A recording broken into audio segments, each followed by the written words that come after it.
ओम ब्रह्मा मुरारी त्रिपुरांतरकारी भानु शशि भूमि सुधो बुधश्च गुरुश्च शुक्र शनि राहु केतव सर्वे ग्रह शांतिकरा भवन्तु।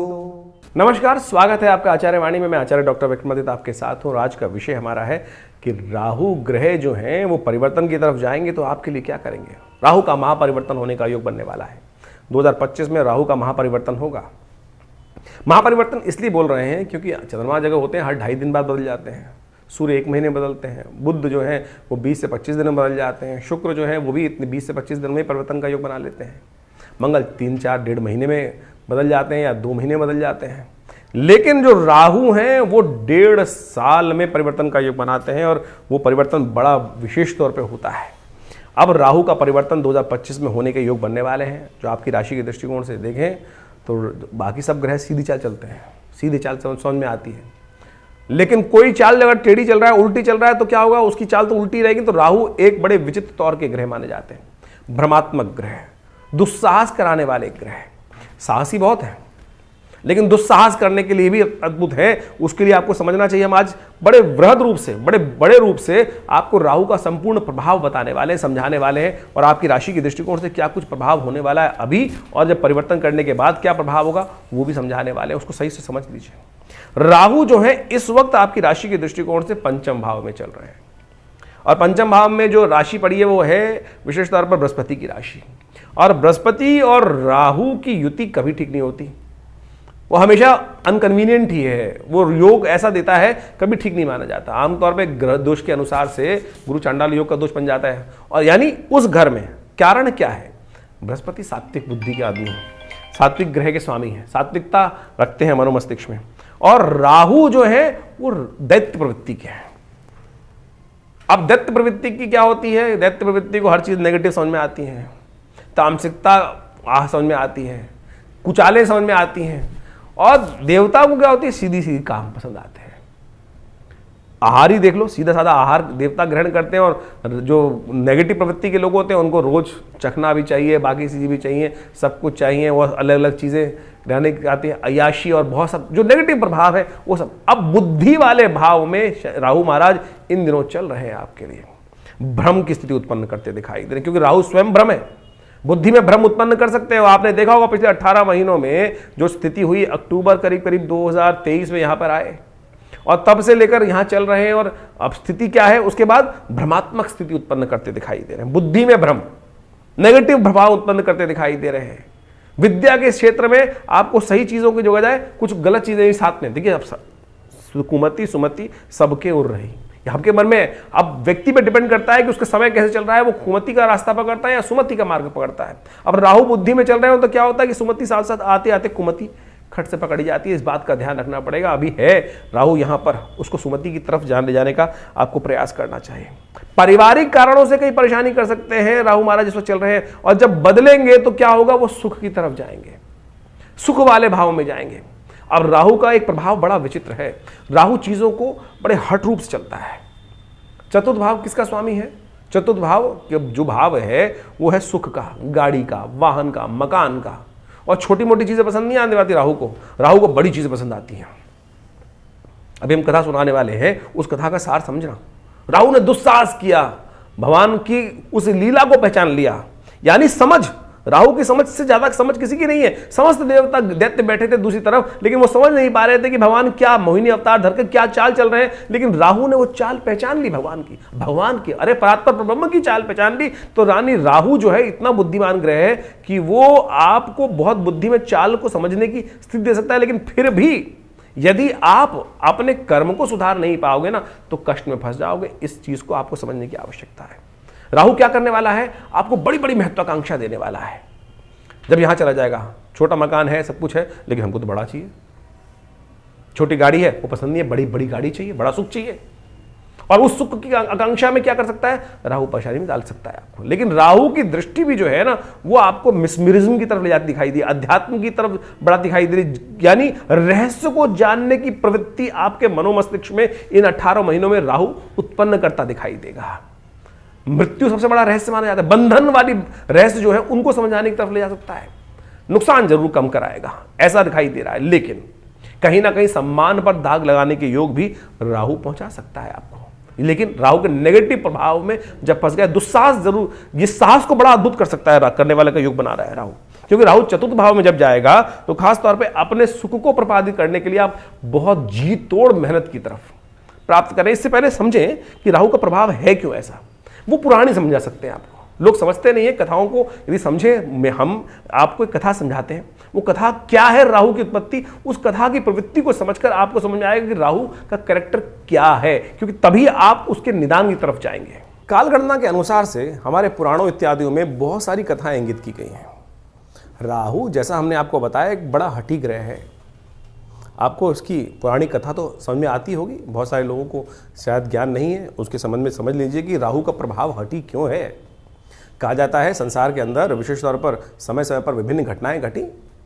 एक बार संसार में समस्त कहा जाता है कि देवताओं और दैत्यों ने मिलकर सोचा कि अब संसार में बहुत सारी निधि की समाप्ति हो गई है, बहुत सारे चीज़ें कम हो गई हैं, निधि समाप्त हो गई थी संसार से। महालक्ष्मी जो है वो सागर में विराजमान हो गई थी और पूरे संसार से ऐश्वर्य, समृद्धि इत्यादि धीरे धीरे क्षय हो गई थी। तो कहा जाता है कि आवश्यकता आविष्कार की जननी है। जिस प्रकार से तो देवताओं ने और दैत्यों ने मिलकर कुछ विचार किया, क्यों ना शोध किया जाए, मंथन किया जाए। तो उन्होंने सागर मंथन करने के लिए सुंदर व्यवस्था बनाई। जब सागर मंथन किया, उसमें से विभिन्न विभिन्न रत्न, 14 रत्न जिनके बारे में कहा जाता है, वो उपस्थित हुए। महालक्ष्मी उपस्थित हुई, चंद्रमा उपस्थित हुए, ऐरावत हाथी उपस्थित हुआ, उच्च श्रवा घोड़ा उपस्थित हुआ, काल जो जहर था वो उपस्थित हुआ, और साथ साथ अमृत भी उपस्थित हुआ। अमृत यानी वो तत्व जो इस संसार में अमरता को प्रदान करते हैं। हम सब मानव हैं और हम सब की इच्छा क्या होती है, किसी प्रकार भी संसार में मृत्यु लोक में आने के बाद जाए ना, अमृत तत्व तो किसी ना किसी प्रकार से मिल जाए। देवताओं और दैत्यों में भी यही बहस की मुद्दा बना। अमृत तत्व निकला जब मंथन से, रिसर्च करोगे तो कुछ ना कुछ, जब मंथन करोगे तो कुछ ना कुछ अमृत निकल के ही आएगा, कुछ ना कुछ लाभ प्राप्त तो होगा ही होगा। जैसे दूध को मथा जाए तो उसमें से मक्खन निकलेगा ही। हर एक की इच्छा होती है मक्खन को किसी प्रकार से उपयोग किया जाए, लेकिन जो ग्वाला होता है उसको निकाल कर बेच देता है, पैसा कमा लेता है उससे। उसी प्रकार से जब अमृत निकल कर आया तो अब देवताओं ने और दैत्यों में छीना झपटी शुरू हुई, और उस अमृत को प्राप्त करने के लिए कहा जाता है कि भगवान ने जब छुपा के बहुत दिन रखा गया, उसके बाद भी वो समाप्त नहीं हुआ द्वेष आपस में, तो भगवान नारायण उपस्थित होते हैं बीच में, और भगवान नारायण ने उपस्थित होकर सबको समझाया, देखो मैं बांटता हूँ, सबको इसको बांटने का प्रयास, सुंदर रूप से व्यवस्था बनाई, और मोहिनी रूप भगवान ने धरा और कहा, भगवान अब सोचे कि बहुत सारे लोग भ्रांति उत्पन्न कर सकते हैं कि मोहिनी रूप धर के तो एक तरह से छल किया गया है। देखिए एक बात समझ लें, जो इस बात को प्रतिपादित करना चाहिए, छल नहीं था, सत्य था। इसलिए था कि दैत्यों को अगर आप दे देते, गलत व्यक्ति के हाथ में अगर पावर दे दोगे, इस वक्त विश्व की सबसे बड़ी जो मिसाइलें हैं किसी गलत व्यक्ति के हाथ में आ जाएं तो वो क्या करेगा, विश्व को डरा धमका कर सब कुछ अपना वर्चस्व स्थापित कर लेगा। तो भगवान नारायण ने जो सुंदर व्यवस्था बनाई कि अमृत तत्व का उपयोग दैत्य किस प्रकार से करेंगे, देवता किस प्रकार से करेंगे, वो पहले से ही अच्छे से समझते थे। तो उन्होंने सुंदर व्यवस्था को बनाने का प्रयास किया कि दैत्यों को किसी प्रकार भी अमृत नहीं मिलना चाहिए। उन्होंने देवताओं को और दैत्यों को अलग अलग पंक्ति में बिठाया, और कहा जाता है कि जैसे ही वो अमृत तत्व उनको पिलाते थे, और देवताओं को अमृत पिलाते चले जा रहे थे, और जब अपनी माया से वशीभूत करके दैत्यों को सुरा यानी कुछ साधारण जल जो था वो पिलाते चले जा रहे थे। सबको लग रहा था कि अमृत तत्व प्राप्त हो रहा है, लेकिन भगवान का जो स्वरूप था मोहिनी अवतार में सारे संसार को मोहित कर कर इस प्रकार की व्यवस्था बना ली थी। कहा जाता है एक राक्षस था, शास्त्र में उसकी अनेक अनेक कथाएं हैं, लेकिन हमने जितना अध्ययन किया, स्वर्ण नाम का एक राक्षस था। स्वर्ण नाम का एक राक्षस था, उसने इस छल को देख लिया, पहचान गया भगवान को कि भगवान क्या कर रहे हैं कि देवताओं को अमृत पिला रहे हैं, और जो दानव हैं, दैत्य हैं, उनको अमृत की जगह कुछ और पिलाया जा रहा है, और समझ में किसी को आ नहीं रहा है। तो वो चुपचाप उस पंक्ति से, दैत्यों वाली पंक्ति से निकल कर, कहा जाता है कि देवताओं की पंक्ति में स्वर्ण नाम का राक्षस जो था, दैत्य था, और कहा जाता है वो उत्पन्न ऋषि कश्यप से हुआ था, और सिंहिका नाम की उसकी माता थी, और वो वहां कश्यप गोत्र है उसका, जो राहु है उसका कश्यप गोत्र माना जाता है। कहा जाता है कि वो वहां जाके देवताओं की पंक्ति में बैठ गया, और जैसे ही वो बैठा जाकर और भगवान पिलाते पिलाते उसकी बारी आ रही थी। ये छल जो था, ये सांप जो किया इसने, जो स्वर्ण नाम के राक्षस ने देवताओं की पंक्ति में आके बैठने का, ये पहचान लिया किसने? सूर्य ने और चंद्रमा ने। सूर्य और चंद्रमा ने ये सूचना देवराज इंद्र को दी, और देवराज इंद्र ने ये सूचना जैसे ही भगवान को दी कि भगवान आप जिसको अमृत पिलाने जा रहे हैं वो देवता नहीं, राक्षस है, दानव है, स्वर्ण नाम का राक्षस है। तो भगवान ने जैसे ही पान करवा रहे थे भगवान उस देवता स्वरूप में बैठे हुए उस राक्षस को, स्वर्ण को, तो उसने जैसे ही पान किया तो भगवान ने जैसे ही उसको मुंह में जा चुका था उसके अमृत जो था, भगवान ने चक्रधारी भगवान ने चक्र चलाकर उसकी गर्दन काट दी। जो मुख था वो राहु बन गया और जो अधोभाग था वो केतु के रूप में उपस्थित हो गया। तो समझे ये स्वभाव कैसा है। अब यहां राहु की उत्पत्ति हो जाती। ये है राहु। राहु की हठता थी, अमृत का पान कर चुका था तो इसलिए अमर हो गया। हमेशा बहुत सारे लोग राहु को मानते नहीं है कि ग्रह है। अरे भाई, वो वास्तविक छाया नहीं, वास्तविक सत्य है, हठी है। आपकी राशि में जिस प्रकार का प्रभाव उत्पन्न करेगा आपको समझना चाहिए। ये पुरानी कथाओं को आदि भौतिक आदि दैविक रूप से यदि आप उसको सत्य को समझ लें तो जीवन में उस वास्तविकता को क्या प्रभाव उसका होगा, यहीं से प्रभाव निकल कर आएगा। वो राहु का जो प्रभाव है छल रूप से करके, यानी क्या छला उसने?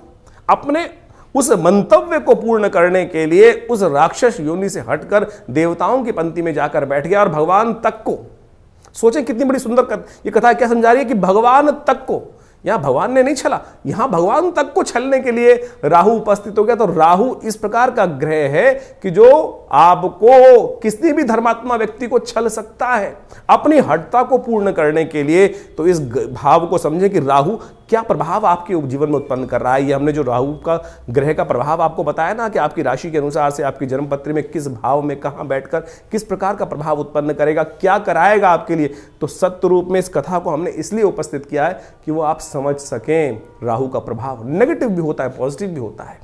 हर व्यक्ति के अनुसार से ऐसा नहीं है कि नेगेटिव ही होगा।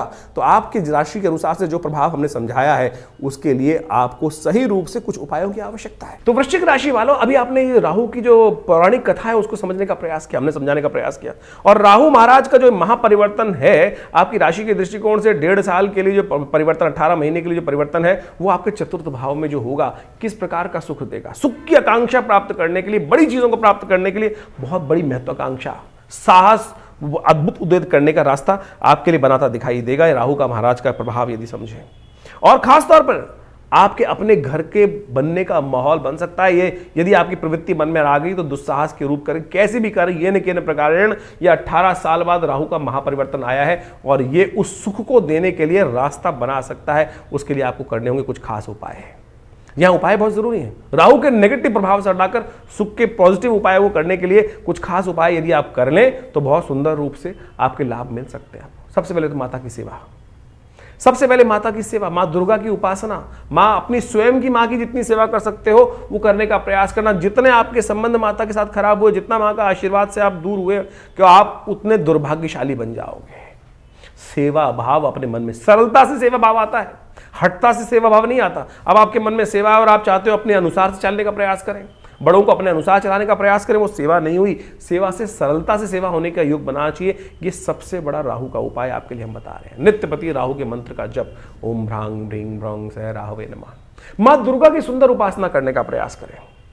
साल में 2 नवरात्रि, मुख्य नवरात्रे आते हैं, चैत्र शारदीय, उसके बाद 2 गुप्त नवरात्रे आते हैं। दुर्गा सप्तशती का पाठ नित्यपति अपने द्वारा भी करें, हो सके तो दुर्गा सप्तश्लोकी का पाठ करने का प्रयास कर लो और पूरी दुर्गा सप्तशती का यज्ञ अवश्य करने का प्रयास करें। ये हमारा अनुभव है, हमने देखा है। यदि आप ये उपाय करोगे ना तो राहु के नेगेटिव प्रभाव को ठीक करने के लिए बहुत सुंदर तरीके से आपके लिए रास्ता बनती दिखाई देगी। राहु ग्रह को ठीक करने के लिए शास्त्र में अनेक अनेक उपाय बताए गए हैं।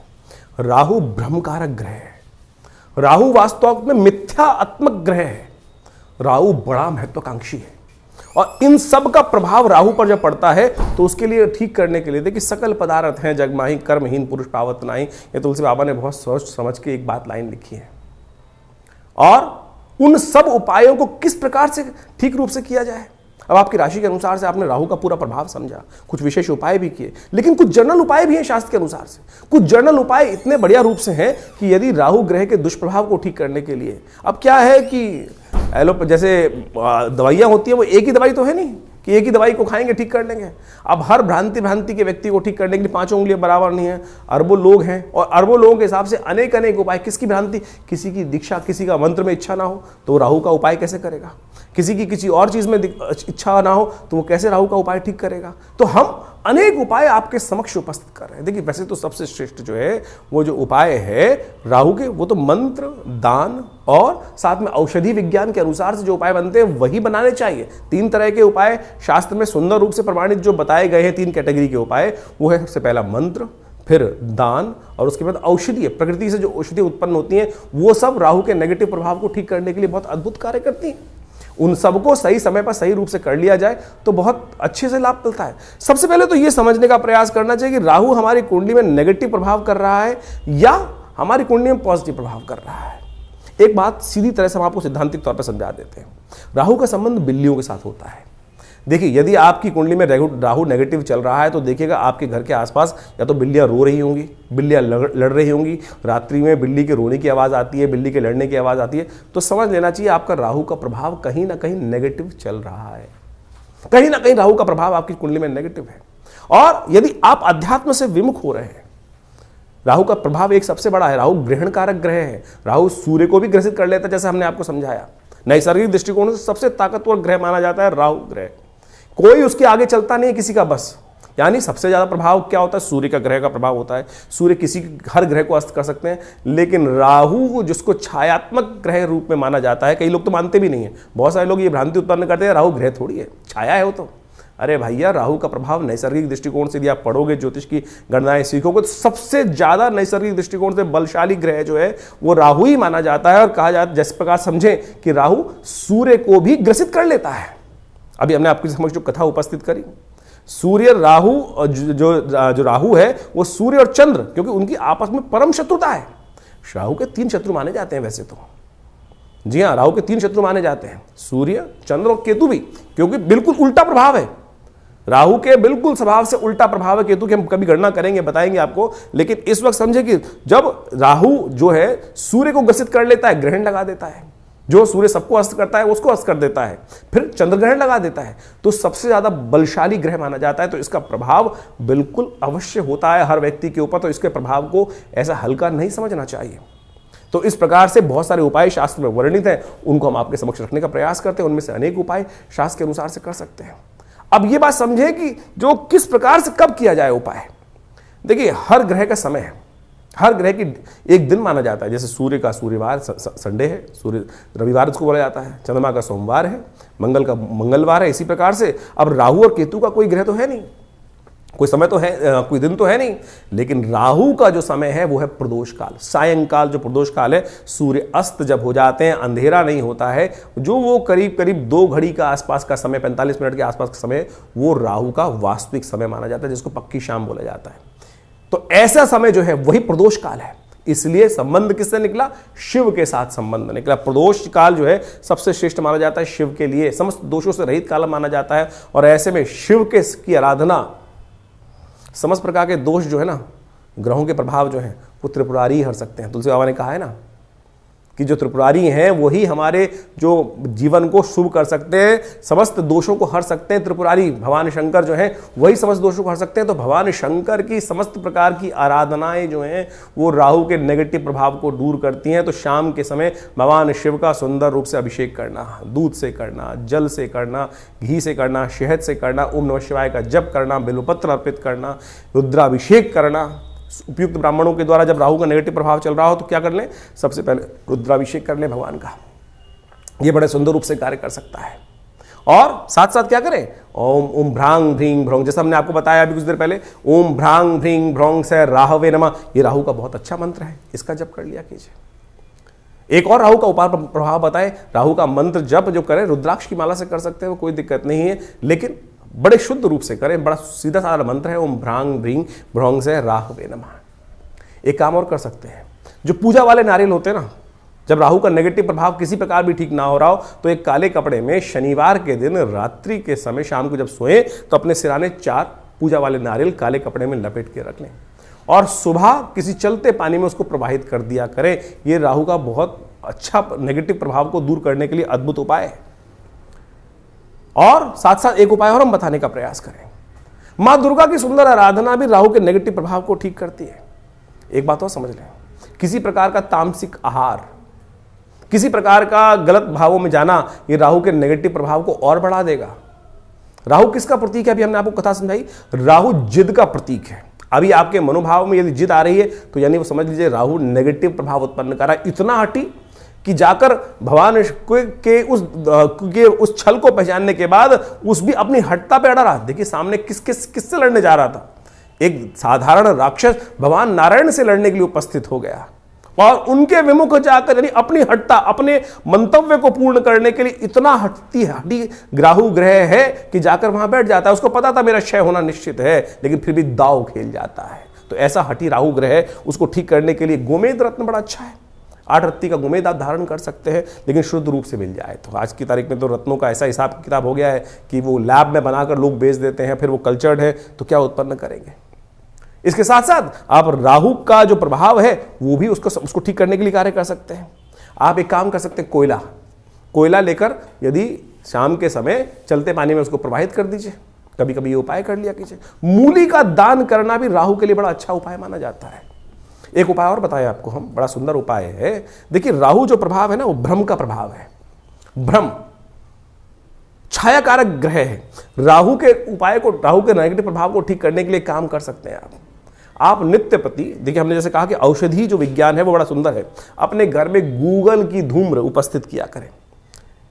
शाम के समय अवश्य काम करें कि एक कोयले का जो या लकड़ी का बना लीजिए कोयला, उसके अंदर हवन इत्यादि की सामग्री डालकर उस जो लकड़ी का कंडा है उसको रख लीजिए। या गोबर का जो विशेष तौर पर जो उपला बनाया जाता है उसमें आग लगाने के बाद उसके ऊपर थोड़ी सी गूगल अष्टगंध के अंदर आती है गूगल, एक पेड़ का गोंद होता है गूगल के पेड़ का, उसको डाल दिया जाए। यह बड़ा सुंदर प्रभाव है। राहु के नेगेटिव प्रभाव को धूम्र उपस्थित कर आप राहु के नेगेटिव प्रभाव को ठीक कर सकते हैं। राहु के विभिन्न कोण हैं। जो नैऋत्य कोण माना जाता है वो राहु का कोण माना जाता है। उस कोण को, घर को साफ रखने का प्रयास करें। गंदगी ना रखें उस कोण को। उस राहु जब नेगेटिव हो रहा होता है, समझ लीजिए उस कोण में घर में नेगेटिव आनी शुरू हो जाती है। उस कोण में कम से कम जूते ना रखें। नैऋत्य कोण में जूते ना रखने का प्रयास करें, गंदा ना रखने का प्रयास करें। और तो और समझे, राहु का नेगेटिव प्रभाव जब हो रहा हो, घर के दरवाजे जो है वो क्या होते हैं, आवाज करने लगते हैं। ची ची की आवाज आने लगती है, चिटकनी खराब होने लगती है। तो उनको ठीक रखने का प्रयास करें। ये सब वास्तु दृष्टिकोण से भी बड़ा सुंदर उपाय है। इनको रखने का प्रयास ठीक करेंगे तो बहुत सुंदर रूप से लाभ प्राप्त होगा। जो आपके घर में राहु क्या है, एक नेगेटिव ग्रह है और धूम्रात्मक ग्रह है। कोशिश ये करें आपके घर में गंदगी नहीं होनी चाहिए। जैसे आपके नहाने की जगह, स्नान करने की जगह है, वहाँ बहुत सारी, कई बार क्या होता है काई लगी है, कुछ लगी है, घर में बहुत सारी सीलन आई हुई है, तो समझ लीजिए राहु का नेगेटिव प्रभाव आपके जीवन में चल रहा है। उसको तुरंत ठीक करने का प्रयास करें। फटी हुई चप्पल पहन रखी है, ये राहु का नेगेटिव प्रभाव है। और अब क्या होता है कि व्यक्ति चलाए चले जाते, दरिद्रता को पाल के रखते हैं। तो ऐसे में उनको ठीक करने का आपको प्रयास कर लेना चाहिए। यदि इन सब चीज़ों को हमने जो उपाय बताए उनको आप कर लें। राहु का यंत्र अपने आप में बहुत जबरदस्त चीज़ है। राहु के मंत्र से करीब 18,000 मंत्र को जप करके ओम भ्रांग भ्रीं भ्रौंग से राहवे नमः, इस मंत्र से सिद्ध करा हुआ राहु का यंत्र आप स्थापित कर सकते हैं। ये 1.5 साल तक बिल्कुल रूप घर में रखें। उसका नेगेटिव प्रभाव यदि सही रूप से जप हुआ है। बहुत सारे लोग तो जप ही नहीं करते हैं, केवल लिया और आज की तारीख में बाजार में जितने मिल रहे हैं राहु के यंत्र के रूप में उपस्थित किया गया, वो केवल आकृति नहीं है। उसको जो जैसे आप मान के चले मूर्ति प्रतिष्ठा की जाती है मंदिर के अंदर, तो मूर्ति को प्रतिष्ठा करने के लिए एक पूरा विज्ञान है। उसके अनुसार से पूजा पाठ कर 10-12 दिन तक उसकी व्यवस्था की जाती है, तब वो प्रतिष्ठित होती है। उसी प्रकार से यंत्र भी प्रतिष्ठा करने की सुंदर व्यवस्था बनाई गई है शास्त्रों के अनुसार से, तब तो वो जागृत हुआ। नहीं तो केवल वो आकृति है, नहीं तो केवल वो कागज का टुकड़ा है या जिस पे भी बना हुआ है उसका टुकड़ा है। यदि सिद्ध राहु के यंत्र को स्थापित कर आप चांदी के पत्रे पर लगा रहे अपने घर के द्वार पर लगवा दें, तो राहु के नेगेटिव प्रभाव को ठीक करने के लिए बहुत सुंदर रूप से कष्ट का निवारण करने का योग बन जाता है। तो ये छोटे छोटे उपाय हम आपको बताने का प्रयास कर रहे हैं। एक काम और कर सकते हैं आप, तांबे के लोटे में जल रखकर रात्रि में रखिए और सुबह सुबह उसको किसी कटीले वृक्ष में डाल दिया करें। यह राहु के नेगेटिव प्रभाव को दूर करने के लिए सबसे अच्छा उपाय माना जाता है। वट वृक्ष का संबंध राहु के साथ भी माना जाता है। वृक्षारोपण, किसी देवस्थल पर जाकर आपके द्वारा कोई वट वृक्ष लगाएं और घर के नैऋत्य कोण की तरफ लगाने का प्रयास करें। घर के नैऋत्य कोण की तरफ, यदि आप कोई ऐसा बड़ा विशाल वृक्ष लगाकर दूर, घर से दूर, पार्क इत्यादि में नैऋत्य कोण की तरफ चलते हुए लगाएं और उसको नित्य प्रति पोषित करें, तो ये राहु के नेगेटिव प्रभाव को ठीक करने के लिए बहुत अच्छा उपाय कर सकता है। सीधे साधे उपाय जो हमने आपके समक्ष उपस्थित किए हैं, ये करेंगे तो बहुत अच्छा रहेगा। सबसे बढ़िया श्रेष्ठ उपाय भगवान शिव की आराधना, तिलोदक, तिल के जल से तिल मिलाकर उसके द्वारा भगवान का सुंदर अभिषेक, भस्म के द्वारा भगवान का अभिषेक करना, ये समस्त चीज़ों से राहु का नेगेटिव प्रभाव, देखिए इतने उपाय हमने आपको बताए, इनको समझ लीजिए, करेंगे तो बहुत सुंदर रूप से आपके नेगेटिव प्रभाव को ठीक करने के लिए राहु अद्भुत रूप से आपकी सहायता ही करेंगे, लाभ ही देंगे। तो ये आपने राहु का जो प्रभाव है आपकी राशि के अनुसार से समझा, लेकिन जन्मपत्री तो है, पूरे बहुत सारे ग्रहों का योगा योग का प्रभाव है, वो उसको समझना चाहिए। लेकिन एक स्पेसिफिकली ग्रह भी परिवर्तन कर जीवन में वारे न्यारे कर सकता है, इस बात को हमको समझना चाहिए। जन्मपत्री जो है बहुत ही वृहद वर्णन है ज्योतिष का, और उनमें अनेक योग आपकी जन्मपत्री में बने होते हैं, और जिनको विभिन्न शास्त्रों में, पाराशर, जैमिन इत्यादि विभिन्न ऋषियों ने, विभिन्न संतों ने समय समय पर ज्योतिष के जो प्रकांड पंडित थे उन्होंने उपस्थित किया है। और उन सब ग्रहों की स्थिति को समझकर, यदि उन ग्रहों की स्थिति को समझें और उनका प्रभाव समझें, और उसका प्रभाव हमारे पर किस प्रकार का होने वाला है, हम जिस वक्त जन्म लिए हैं, हमारे जन्मपत्री में जो ग्रहों का प्रभाव है वो किस प्रकार का है, यदि उसको सही समय पर समझ लिया जाए तो आने वाले समय को सही से समझकर जीवन के बहुत सारे कष्टों को दूर कर सकते हैं। कई बार क्या होता है कि जब भाग्य में बहुत कुछ कष्ट लिखा होता है तो हम सही जगह पहुंच नहीं पाते हैं। इसलिए भाग्य को, ज्योतिष विज्ञान जो है, ज्योतिष को विज्ञान कहा जाता है, ज्योतिष को शास्त्रों में जो विज्ञान की बात की गई है, देखिए सोचें कि आज नासा की जो गणनाएं हैं वही हमारे ज्योतिष शास्त्र की गणनाओं को बिल्कुल मैच करती हैं। चाहे वो ग्रहण का प्रभाव हो, चाहे वो ग्रहों की दूरी हो, चाहे वो ग्रहों की गति हो, चाहे वो ग्रहों का जिस प्रकार से अस्त होना, दिखाई देना, किस प्रकार का योगा योग बनना है, कब, आज नहीं 100 साल बाद का भी गणना ज्योतिष शास्त्र के अनुसार से बताई जा सकती है, और वो बिल्कुल एग्जैक्टली मॉडर्न एस्ट्रोनॉमी के पॉइंट ऑफ व्यू से बिल्कुल एग्जैक्ट बैठती हैं।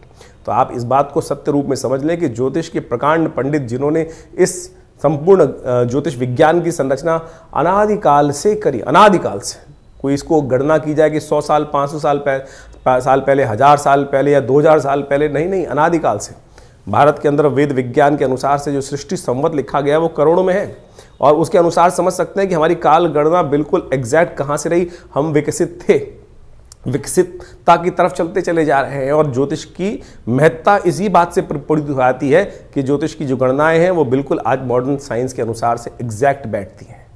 तो इस बात को हमें ज्योतिष विज्ञान को समझना चाहिए, और ग्रहों की गणना के अनुसार से चीज़ों को समझते हुए कार्य कर लेते हैं। बहुत सारे लोग विडंबनाएं मन में उत्पन्न कर सकते हैं कि सब बकवास है, कुछ नहीं है, क्या नहीं है। ऐसे तो मॉडर्न जो हेल्थ पॉइंट ऑफ व्यू से जो मॉडर्न विज्ञान है उसके अनुसार भी बहुत सारी चीज़ जंजाल बन जाती हैं।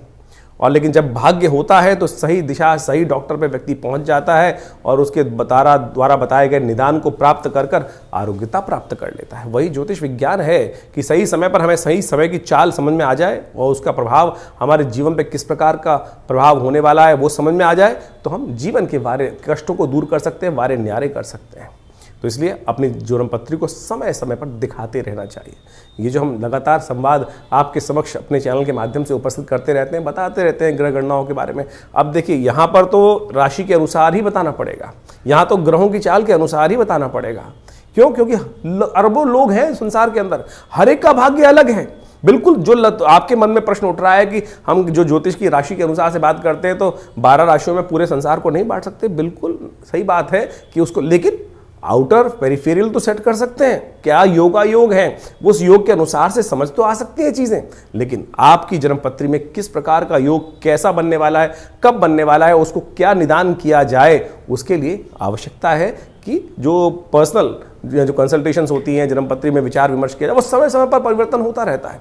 और उसके लिए आप समझें, जानें, और उसके लिए पर्सनली आप आश्रम पर आ भी सकते हैं, संपर्क साध सकते हैं। यह आश्रम जमुना पार दिल्ली में स्थित है, विवेकानंद योगाश्रम, और यहाँ पिछले करीब 60-70 सालों से विभिन्न पराविद्याओं पर शोध चलता है। आचार्य श्री केशव देव जी महाराज के सानिध्य में रहकर हमको ये सुख प्राप्त हुआ कि जिसके द्वारा हमने इस ज्योतिष विज्ञान को उनसे बाल्यकाल से ही सीखा, समझा, और उन विवेचनाओं को उपस्थित किया, बहुत सारे शोध किए, बहुत सारे मंत्रों का उपचार किया, बहुत सारे यज्ञ इत्यादि आज भी उसी रूप में चलते हैं। नित्य प्रति 8 घंटे यज्ञ चलता है विवेकानंद योगाश्रम में, जो आचार्य श्री केशव देव जी महाराज के द्वारा स्थापित किया गया। आप भी उस यज्ञ में समय समय पर जो कार्यक्रम होते हैं उसमें आगे स्थित हो सकते हैं। विभिन्न ग्रहों के उपचार किए जा सकते हैं। विभिन्न ग्रहों की जो समस्याएं हैं उनके निदान जो है ना वो अनेक रूप से बताए गए हैं। सबसे बढ़िया मंत्र जप, यज्ञ, यंत्र, दान इत्यादि बताए गए हैं। औषधि के अनुसार से बहुत सारे उपाय बताए गए हैं। उन सबको हम समय समय पर आपके समक्ष उपस्थित करते रहते हैं। तो आप इस संस्थान पर आकर माँ भगवती का सुंदर श्री विग्रह जो विराजमान है उनके भी दर्शन कर सकते हैं। और उन्हीं का प्रभाव है कि जो आज इस तपस्थली पर नित्य प्रति 8 घंटे यज्ञ चलता है। भगवान की कृपा से समस्त रूप से बहुत बड़ी गौशाला है और वहाँ पर भी गौ सेवा इत्यादि के कार्य किए जाते हैं। औषधालय है जो योग, प्राकृतिक चिकित्सा, आयुर्वेद, फिजियोथेरेपी, एलोपैथिक को इंटीग्रेट करके हम बहुत सारे रोगों का निदान करते हैं। भारत सरकार के पैनल पर हैं। भारत के जो एक्रेडिटेशन अथॉरिटी है NABH, उससे एक्रेडिटेड हॉस्पिटल है। यानी मॉडर्न फैसिलिटी के साथ साथ इस संस्थान को बनाया गया है। आप इन समस्त चीज़ों का लाभ लेते हुए आप इस संस्थान से जुड़ें। धन्यवाद।